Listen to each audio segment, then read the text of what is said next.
जय हिंद दोस्तों, स्वागत है आप सभी का आपके अपने यूट्यूब चैनल पर।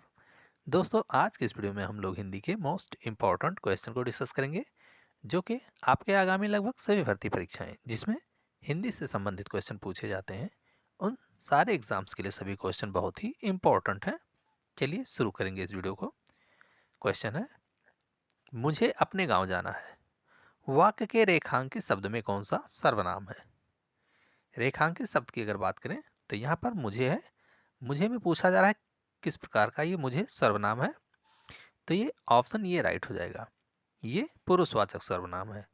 पुरुषवाचक सर्वनाम भी तीन प्रकार के होते हैं, जिसमें उत्तम पुरुष, मध्यम पुरुष और अन्य पुरुष, ये तीन प्रकार के सर्वनाम होते हैं। जिसमें मुझे की अगर बात करें तो ये उत्तम पुरुषवाचक सर्वनाम है, तो यहाँ पर ऑप्शन ये राइट हो जाएगा।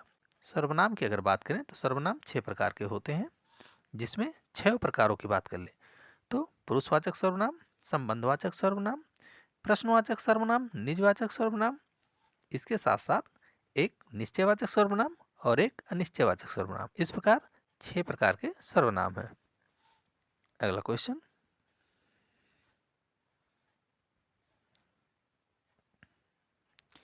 पुस्तकालय शब्द में कौन सी संधि है? बात करें पुस्तकालय में संधि की तो दीर्घ संधि हो जाएगी, ऑप्शन बी राइट हो जाएगा। पुस्तकालय का अगर संधि विच्छेद करेंगे तो पुस्तक धन आलय, इस प्रकार इसका संधि विच्छेद होगा, जिसमें दीर्घ स्वर संधि है। स्वर संधि के भी 5 भेद होते हैं, जिसमें 5 भेदों की बात कर लें तो दीर्घ संधि, वृद्ध संधि, यण संधि, गुण संधि और अयादि संधि। अगला क्वेश्चन, छंद का उल्लेख सर्वप्रथम कहाँ मिलता है? छंद की बात करेंगे कि सर्वप्रथम इसका उल्लेख कहाँ मिलता है, तो ये ऋग्वेद में मिलता है, ऑप्शन ये राइट हो जाएगा। अगला क्वेश्चन, निराला की कविता जूही की कली किस छंद का उदाहरण है? निराला की कविता जो कि है जूही की कली, ये मुक्तक छंद है, ऑप्शन सी राइट हो जाएगा। छंद कुल 3 प्रकार के होते हैं, वर्णिक छंद, मात्रिक छंद और मुक्तक छंद। अगला क्वेश्चन है, निम्न में से किस शब्द की वर्तनी शुद्ध है? वर्तनी की दृष्टि से शुद्ध शब्द की अगर बात करें तो ऑप्शन बी राइट हो जाएगा, अत्यधिक, इसकी वर्तनी शुद्ध है। अगला क्वेश्चन,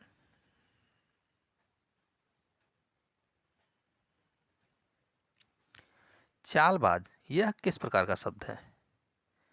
चालबाज शब्द की बात करें तो ऑप्शन बी राइट होगा, संकर, चालबाज संकर शब्द है। तत्सम शब्द की बात करें तो ऐसे शब्द जो संस्कृत में प्रयोग होते हैं और बिना किसी परिवर्तन के उनका प्रयोग जब हिंदी में होने लगता है तो ऐसे शब्दों को तत्सम शब्द कहते हैं। अगला क्वेश्चन, जिसकी विशेषता बताई जाती है उसे क्या कहते हैं? जिसकी विशेषता बताई जाती है उसे विशेष्य कहते हैं, ऑप्शन बी राइट हो जाएगा। बात करें अव्यय की तो जो लिंग, वचन, कारक इत्यादि के कारण परिवर्तित नहीं होते तो ऐसे शब्दों को अव्यय कहते हैं। जो शब्द क्रिया की विशेषता बताते हैं उन्हें क्रिया विशेषण कहते हैं। अगला क्वेश्चन है, मैं केवल फल खाऊंगा वाक्य में निपात शब्द है। इस वाक्य में निपात की बात करेंगे तो ऑप्शन बी राइट हो जाएगा, केवल। इस वाक्य में केवल ये निपात शब्द है। निपात की अगर बात करेंगे, वाक्य में किसी बात पर अतिरिक्त बल देने के लिए जिन शब्दों का प्रयोग किया जाता है उन शब्दों को निपात कहते हैं। अगला क्वेश्चन है, वह बहुत अच्छा है वाक्य में प्राविशेषण है। इस वाक्य में प्राविशेषण की बात करेंगे तो ऑप्शन बी राइट हो जाएगा, बहुत। इस वाक्य में बहुत प्राविशेषण शब्द है। प्राविशेषण किसे कहते हैं? जो संज्ञा या सर्वनाम की विशेषता बताता है उसे विशेषण कहते हैं, और जो विशेषण की भी विशेषता बताता है उसे प्राविशेषण कहते हैं। इस वाक्य की अगर बात कर लें तो इस वाक्य में वह एक सर्वनाम शब्द है, बहुत प्राविशेषण है और अच्छा ये विशेषण है। यानी कि अच्छा कैसा है? अच्छा है लेकिन बहुत अच्छा है, तो अच्छा की भी विशेषता ये बहुत बता रहा है, इसलिए बहुत प्राविशेषण हो जाएगा। अगला क्वेश्चन है, निम्न में से रूढ़ शब्द है। रूढ़ की बात करेंगे तो ऑप्शन बी राइट हो जाएगा, चावल। चावल एक रूढ़ शब्द है। जिन शब्दों का खंड करने पर कोई सार्थक अर्थ नहीं निकलता है तो ऐसे शब्दों को रूढ़ शब्द कहते हैं। बात करें प्रयोगशाला की तो ये यौगिक शब्द है। जो दो शब्दों के योग से बनता हो और तीसरा अर्थ न प्रकट करता हो वो यौगिक शब्द होता है। अगला क्वेश्चन, निम्नलिखित में से कौन सा विवरण चिन्ह है? बात करें विवरण चिन्ह की तो ऑप्शन बी राइट हो जाएगा। ऑप्शन ये की बात करें तो ये उप विराम चिन्ह है। हंसपद या त्रुटि बोधक चिन्ह ये ऑप्शन डी है। गुरु कामता प्रसाद के अनुसार विराम चिन्हों की संख्या कुल 20 है। अगला क्वेश्चन, निम्न में से मानस का हंस किस रचनाकार की रचना है?